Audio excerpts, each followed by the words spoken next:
जिस समय जीवन के अच्छे दिन आते हैं उन दिनों को बीतने में समय नहीं लगता और दुख के जो समय होते हैं वो बड़ी मुश्किल से कटते हैं।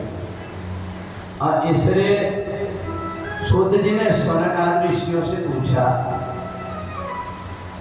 कि भगवान शिव ने पृथ्वी लोक में ज्योतिर्लिंगों की जो स्थापना किया इसके पीछे क्या उद्देश्य? तो कहा ये ज्योतिर्लिंगों के दर्शन करने से, इनकी पूजन करने से मनुष्य को परमात्मा की सायुज्य मुक्ति प्राप्त होती है। जो सामीप्य सारूप्य सायुज्य मूर्तियां हैं इनमें मुक्तियों में भगवान शिव के ज्योतिर्लिंगों का दर्शन कर लेता है या जिस स्थान पर ज्योतिर्लिंग विराजमान उसके एक कोस तक 24 किलोमीटर तक एक ऐसी ज्योति घूमते रहती है जो मनुष्य के अज्ञान को दूर कर देती है। रावण को जब पता चला कि भगवान शिव की मैं पूजन करता हूँ, ये मनुष्य और भगवान के ज्योतिर्लिंगों की पूजन और दर्शन करके भगवान शिव की कृपा प्राप्त करते हैं, तो रावण ने मन में विचार किया भगवान शंकर तो मेरे गुरु हैं, इसलिए मैं चल करके उनसे याचना करता हूँ कि एक ज्योतिर्लिंग में ले जाकर के लंका में स्थापित कर लूं, क्योंकि मैं राजा हूँ, हर समय में ज्योतिर्लिंग दर्शन करने के लिए नहीं आ सकता।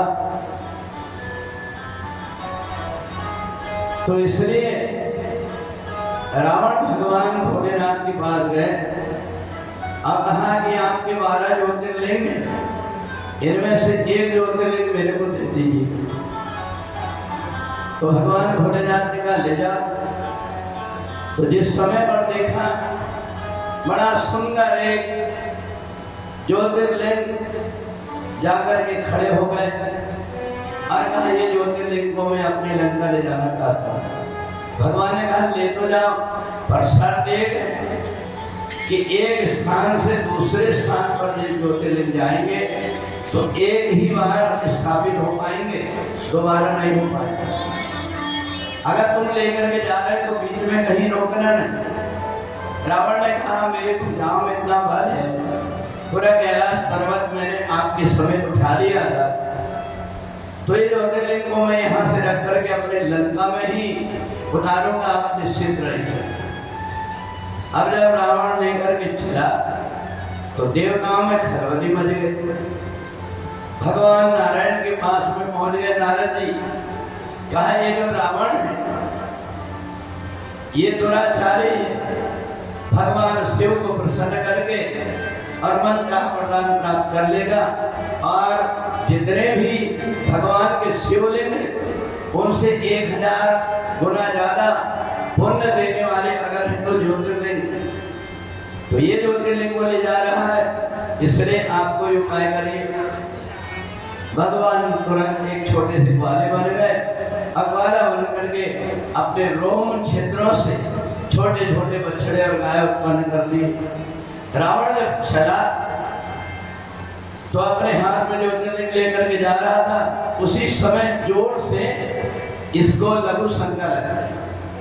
अब जब लघु शंका लगी तो बहुत बर्दाश्त किया, आखिर के नहीं रह पाया। उसने देखा ये छोटा सा बालक है, इसको पकड़ा दूं मैं, और ज्योतिर्लिंग देख करके कहने लगा। बालक ने कहा देखो आप, मैं वाला हूँ, गाय बछड़ा चराता हूँ, ज्यादा देर तक के नहीं रख पाऊंगा, मेरी गाय दूर जा रही है, ये भगवान को मैं रख तो लूंगा परंतु थोड़ी देर तक। तो मैं बिल्कुल बहुत जल्दी आता हूँ, लघु शंका में देर कितनी लगती है, अभी तुरंत आता हूँ। अब जैसे ही लघु शंका करने के लिए बैठे तो भगवान शंकर की जो गंगा थी इसकी एक धार चली गई अंदर रावण के, और लघु शंका बंद ही ना।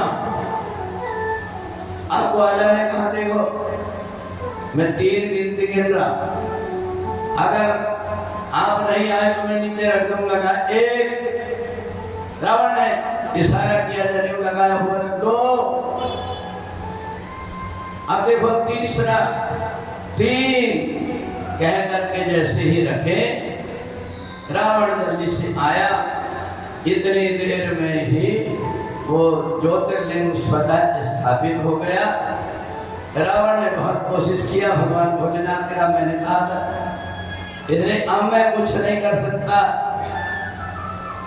तो नारद जी ने कहा पता है, जिस बालक ने ज्योतिर्लिंग को बचाया उसका नाम बैजू था, इसलिए उस बालक के नाम से ही बैजनाथ धाम के नाम से जाना जाएगा।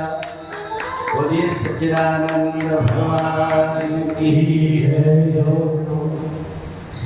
अब इधर सूर्य जी कहते हैं कि भगवान की जो महिमा है उनकी महिमा का कोई पार नहीं पा सकता।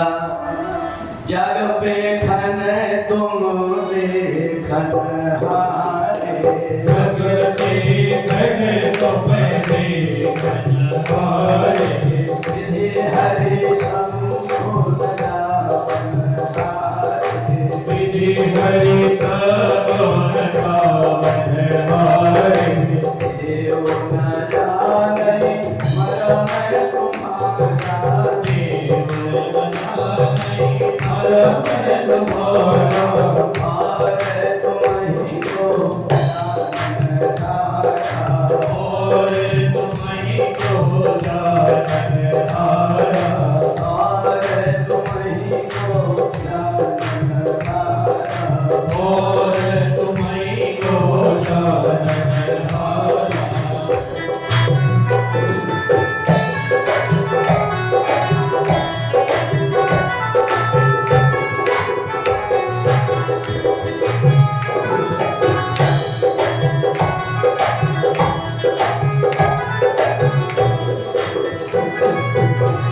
एक समय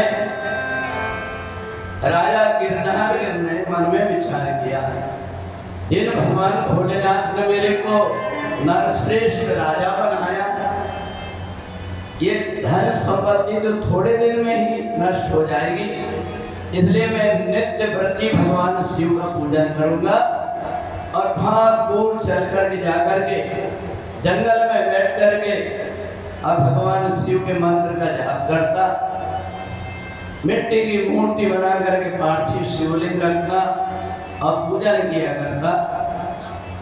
वहीं पर पास में एक भीम नाम का राक्षस रहता था। किसी ने उसको बता दिया कि ये जो राजा है ये अनुष्ठान जो कर रहा है इसलिए कर रहे हैं कि तुम्हें मारना चाहते हैं। भीम ने सोचा वो राजा मेरे को क्या मारेगा। आंख बंद करके राजा बैठे हुए थे, भगवान शिव का पूजन करके और ध्यान कर रहे थे। उसी समय राक्षस सेना लेकर के पहुंच गया और सबसे पहले मूर्ति पर आक्रमण किया। जैसे आक्रमण किया तो भगवान ज्योतिर्लिंग से प्रकट होकर के और उसको भस्म कर दिए। राजा आंख खोल कर देखा, भगवान शिव की महिमा समझ करके बड़े प्रसन्न हुए। यहाँ पर वो राक्षस मरा था, वहाँ बहुत सारी वनस्पतियां जड़ी बूटियां पैदा हो गई। अब भगवान ने कहा भले कुछ भी हो परंतु इसने मेरा स्पर्श किया, इसलिए इसके नाम से ही मैं यहाँ पर विराजमान रहूंगा। और भगवान आज भी वहाँ भीमा शंकर के रूप से विराजमान है। प्रभु हम भी शरणागत हैं, स्वीकार करो तो जाने। प्रभु हम